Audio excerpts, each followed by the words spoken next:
پیارے دوستو، امیر المومنین حضرت علی ابن ابی طالب علیہ الصلوۃ والسلام کی ذات مبارک مجموعہ کمالات تھی۔ ان کی فضیلت اور خصوصیات پر قرآنی آیات اور احادیث پیغمبر اتنی زیادہ ہیں کہ ان کا احاطہ نہیں کیا جا سکتا۔ قرآنی تعلیمات اور سنت رسول صلی اللہ علیہ وآلہ وسلم کی عملی تعبیر کا مشاہدہ آپ کی دانشمندی، فکر، تدبر، عقل، فہم و فراست اور سیرت عالیہ میں کیا جا سکتا ہے۔ آپ انسانی اخلاق اور فضائل و کمالات میں انسان کامل تھے، لہٰذا ان کی زندگی کا ہر پہلو کمال کے متلاشی انسانوں کے لیے چراغ راہ ہے۔ امام علی علیہ الصلوۃ والسلام کی خدمت میں ایک شخص حاضر ہوا اور عرض کرنے لگا، اے امام علیہ الصلوۃ والسلام، اس گدھے کو اللہ نے اتنا بے وقوف کیوں بنایا ہے؟ دوستو، حضرت علی کی فہم و فراست اور عقل و دانش کی جوہر سے آپ کو روشناس کرائیں گے۔ اس سے پہلے درخواست کریں گے کہ ہمارے چینل پیپل لائف کو سبسکرائب کر لیجئے تاکہ آپ نئی آنے والی ویڈیو سے بھی فائدہ اٹھا سکیں۔ اس شخص کا یہ کہنا تھا تو امام علی علیہ الصلوۃ والسلام نے فرمایا، اے شخص، یاد رکھنا اللہ نے کسی خلقت پر ظلم نہیں کیا، بس یہ مخلوقات ہی ہیں جو اپنے آپ پر ظلم کرتی ہیں۔ طوفان نوح سے پہلے گدھا بہت چالاک ہوا کرتا تھا۔ جب طوفان نوح آیا تو اللہ کے نبی نے تمام جانوروں کے نر اور مادہ کو اپنی کشتی میں پناہ دی اور ان کی غذا کو اپنی کشتی میں رکھوایا۔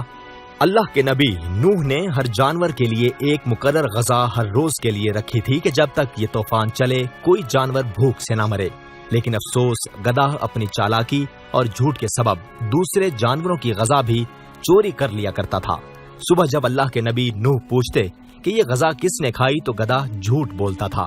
بس پھر اللہ کے نبی نوح کی زبان سے یہ الفاظ اللہ کے دربار میں پہنچے کہ اے اللہ، جو غذا یہ چالاکی اور مکاری سے چوری کر کے کھاتا ہے تو اسے بے وقوف بنا دے کہ یہ کبھی بھی گدھا چوری نہ کر سکے۔ تب سے گدھا بے وقوف کی طرح جیتا ہے۔ دوستو، امام علیہ الصلوۃ والسلام کی حیات طیبہ کا دفتر دیگر ائمہ کی مانند سنہری اوراق سے بھرا پڑا ہے، جن میں مکارم اخلاق، مناقب و معجزات، استجابت دعا، عوام کے ساتھ متواضعانہ رویہ اور اصحاب و انصار کے ساتھ ہمدردی جیسے اوصاف بھرپور انداز میں درج ہیں۔ امام علی علیہ الصلوۃ والسلام کی فہم و فراست اور عقل و دانش کے بارے میں آپ کو بتائیں کہ امام علی علیہ الصلوۃ والسلام کی خدمت میں ایک شخص حاضر ہوا اور عرض کرنے لگا کہ اے علی علیہ الصلوۃ والسلام، کون سے لوگ جلدی مرتے ہیں اور کون سے دیر سے مرتے ہیں؟ تو اس سوال کے جواب میں امام علی علیہ الصلوۃ والسلام نے فرمایا، اے شخص جو اپنی نگاہوں کو ادھر ادھر پھیرتا رہتا ہے، دنیاوی خواہشات اور لذت کے پیچھے بھاگتا رہتا ہے، تو وہ اپنی موت کو اپنی طرف مائل کرتا ہے، بیماریوں اور پریشانیوں میں گھر کے مر جاتا ہے۔ لیکن جو انسان اپنی نگاہیں جھکا کے چلتا ہے، اپنے آپ کو کچھ نہیں سمجھتا اور اللہ کی رضا پر راضی رہ کر تکلیف میں صبر اور نعمتوں پر شکر کرتا رہتا ہے، تو وہ انسان اپنی ہلاکت سے دیر تک بچا رہتا ہے۔ جتنے اقوال مبارک حضرت علی علیہ الصلوۃ والسلام کے بارے میں احادیث نبوی میں موجود ہیں، کسی اور صحابی رسول کے بارے میں نہیں ملتے۔ حضور اکرم صلی اللہ علیہ وآلہ وسلم فرماتے ہیں، علی مجھ سے ہیں اور میں علی سے ہوں، میں علم کا شہر ہوں اور علی اس کا دروازہ۔ نبی اکرم صلی اللہ علیہ وآلہ وسلم نے فرمایا، تم سب میں بہترین فیصلہ کرنے والا علی ہے۔ علی کو مجھ سے وہ نسبت ہے جو ہارون کو موسیٰ علیہ السلام سے تھی۔ علی مجھ سے وہ تعلق رکھتے ہیں جو روح کو جسم سے یا سر کو بدن سے ہوتا ہے۔ پیارے خواتین و حضرات، حضرت علی علیہ الصلوۃ والسلام کو یہ امتیاز حاصل ہے کہ ان کی سیرت کے ہر پہلو سے ہر انسان استفادہ کر سکتا ہے۔ ایک عام مزدور سے لے کر ایک با اختیار حکمران تک ان کے تمام نمونے آپ کی حیات طیبہ میں نظر آتے ہیں۔ آپ نے اپنے دور حکومت میں مثبت اور تعمیری سیاست کی داغ بیل ڈالی، حزب مخالف کی سازشوں اور منفی حربوں کا حکمت عملی، دانشمندی اور مسلمانوں کے اجتماعی مفاد کو دیکھتے ہوئے مقابلہ کیا، حکمرانی کا خدمت کا ذریعہ اور خدا کی طرف سے عطا کردہ امانت قرار دیا اور اس کی ایسے ہی حفاظت کی جس طرح خدا کی امانتوں کی حفاظت کی جاتی ہے۔ اگر دنیا کے تمام حکمران صرف عدل علی علیہ الصلوۃ والسلام کو سامنے رکھتے ہوئے اپنے نظام آگے بڑھائیں تو دنیا میں امن قائم ہو سکتا ہے۔ علی علیہ الصلوۃ والسلام فرماتے ہیں، جب عقل بڑھتی ہے تو باتیں کم ہو جاتی ہیں۔ گناہ تک رسائی کا نہ ہونا بھی ایک صورت پاک دامنی کی ہے۔ جب کسی کام میں اچھے برے کی پہچان نہ رہے تو آغاز کو دیکھ کر انجام کو پہچان لینا چاہیے۔ امام علی علیہ الصلوۃ والسلام کہتے ہیں کہ ہر شخص کی قیمت وہ ہنر ہے جو اس شخص میں ہے۔ ساتھیو، امام علی علیہ الصلوۃ والسلام کا فرمان ہے، تھوڑا دینے سے شرماؤ نہیں، کیونکہ خالی ہاتھ پھیرنا تو اس سے بھی گری ہوئی بات ہے۔ کسی کو اس کے حق سے زیادہ سراہنا چاپلوسی ہے اور حق میں کمی کرنا کوتاہ بیانی یا ہے حسد۔ ہر شخص کے مال میں 2 حصہ دار ہوتے ہیں، ایک وارث اور دوسرے حوادث۔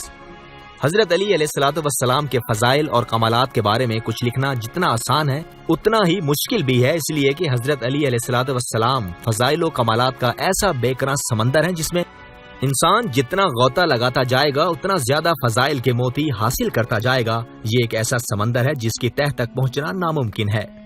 کیا خوب کہا خلیل ابن احمد نے جب ان سے امیر المومنین علی علیہ الصلوۃ والسلام کے فضائل کے بارے میں سوال کیا گیا تو انہوں نے کہا، میں کیسے اس شخص کی توصیف و تعریف کروں جس کے دشمنوں نے حسد اور دوستوں نے دشمنوں کے خوف سے اس کے فضائل پر پردہ پوشی کی ہو۔ ان 2 کرداروں کے درمیان مشرق سے مغرب تک فضائل کی دنیا آباد ہے۔ مولائے کائنات حضرت علی ابن ابی طالب علیہ الصلوۃ والسلام ایک خرمہ فروش کے پاس سے گزر رہے تھے۔ آپ علیہ الصلوۃ والسلام نے ایک کنیز کو روتے ہوئے دیکھا تو آپ نے فرمایا کہ کیا ہوا ہے؟ اس کنیز نے بتایا کہ اس کے آقا نے 1 درہم کھجور خریدنے کے لیے دیا تھا اور میں نے اس شخص سے کھجوریں خریدیں اور گھر اپنے آقا کی خدمت میں پیش کی، لیکن میرے مالک کو وہ کھجوریں پسند نہیں آئیں۔ میں واپس لے کر اس شخص کے پاس آئی لیکن اس شخص نے واپس لینے سے انکار کر دیا۔ امام علی علیہ الصلوۃ والسلام نے اس کھجور بیچنے والے شخص سے فرمایا، اے شخص، اس کنیز کو 1 درہم واپس کرو اور اپنی کھجوریں واپس لے لو۔ لیکن یہ خرمہ فروش اٹھا اور آپ علیہ الصلوۃ والسلام کو ایک زور سے سینے پر ہاتھ مار کر دھکا دیا۔ لوگوں نے جب یہ دیکھا تو کہنے لگا کہ تم نے یہ کیا کیا؟ یہ تو کائنات کے امیر علیہ الصلوۃ والسلام ہیں جو کہ بہت بہادر، دلیر اور نڈر ہیں۔ اب کھجور بیچنے والا شخص خوف کی وجہ سے زرد ہو گیا اور کانپنے لگ گیا۔ فوراً کنیز کو 1 درہم واپس کیا اور کھجوریں واپس لے لیں اور مولائے کائنات علی علیہ الصلوۃ والسلام سے کہنے لگا، اے بہادروں کے سردار، آپ علیہ السلام مجھ سے راضی ہو جائیں۔ امیر کائنات نے فرمایا، یہی حقیقت ہے کہ تم سمجھتے ہو تم نے توبہ کی تو میں تم سے خوش ہو جاؤں۔ میں اس وقت تک راضی نہیں ہوں گا جب تک تم لوگوں کو ان کا حق نہ دے دو۔ آج کے دور میں لوگ دین کے اصولوں کو نظر انداز کیے ہوئے ہیں۔ ان کے بارے میں قرآن مجید میں خداوند عالم ارشاد فرماتا ہے، لیکن جو یہ لوگ کماتے ہیں وہ ان کے دلوں کو زنگ آلود کر چکا ہے۔ جو گمراہ لوگ ہیں ان کے لیے قرآن کی آیت میں بے شک جو گمراہ اور سرکش ہیں پیدا ہوں گے۔ ہم دیکھتے ہیں جو ادھار قرض لیا جاتا ہے کیسا ہے۔ امام علیہ الصلوۃ والسلام نے فرمایا کہ جو 1 درہم بھی سود لے وہ خدا کی نظر میں اس سے بھی بدتر ہے جس نے اپنی کئی محرم عورتوں سے مباشرت کی ہو۔ ایک شخص حضرت امام علی علیہ الصلوۃ والسلام کی خدمت میں حاضر ہوا اور کہنے لگا کہ مولا، سود خوری ایک لعنت ہے، پھر بھی کیا سود لینے والے لوگ امیر رہتے ہیں؟ ان کی دولت بڑھتی رہتی ہے۔ امام علی علیہ الصلوۃ والسلام نے فرمایا، اس سے برا کیا ہے کہ وہ 1 درہم سود پر اپنا ایمان ختم کرتا ہے، اور اگر وہ دنیا میں بھی اپنے اس کام سے شرمندہ ہوتا ہے اور اس کی ناجائز کمائی ہوئی دولت بھی ختم ہو جاتی ہے اور وہ اس سے محروم ہو جاتا ہے۔ سود ایک بہت بڑی لعنت ہے۔ خواتین و حضرات، ایک مرتبہ ایک کمزور جسم کا شخص حضرت علی رضی اللہ تعالیٰ عنہ کی خدمت میں حاضر ہوا اور آپ کے سامنے بیٹھ کر کمزور آواز میں کہنے لگا، حضرت علی علیہ الصلوۃ والسلام، مجھے تقدیر کے بارے میں بتائیے کہ اس کی حقیقت کیا ہے۔ اس کے سوال کے جواب میں حضرت علی رضی اللہ تعالیٰ عنہ نے فرمایا، یہ ایک تاریک راستہ ہے، تم اس پر نہیں چل سکو گے، آپ مجھے تقدیر کے بارے میں بتا دیجئے۔ اس شخص نے دوبارہ اپنا سوال دہرایا، یہ ایک گہرا سمندر ہے، تم اس میں داخل نہیں ہو سکتے۔ حضرت علی رضی اللہ تعالیٰ عنہ نے اسے سمجھانے کی کوشش فرمائی، لیکن وہ شخص مسلسل اصرار کرتے ہوئے ان سے تقدیر کے متعلق سوال کرنے لگا۔ تو حضرت علی رضی اللہ تعالیٰ عنہ نے فرمایا، یہ اللہ کا راز ہے جو تجھ سے پوشیدہ ہے، لہٰذا تم اس راز کو افشا نہ کرو۔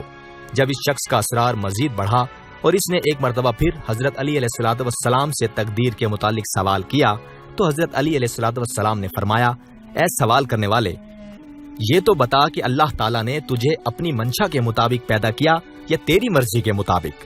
اس نے عرض کیا کہ اللہ نے مجھے اپنی مرضی اور منشا کے مطابق پیدا کیا ہے۔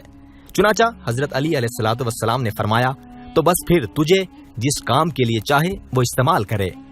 ایک مرتبہ ایک صحابی نے آپ سے مخصوص مالی امداد کی درخواست کی تو آپ نے فرمایا، نہ تو یہ مال میرا ہے اور نہ ہی تمہارا، بلکہ مسلمانوں کے لیے ہے جو انہوں نے شمشیر کے ذریعے حاصل کیا۔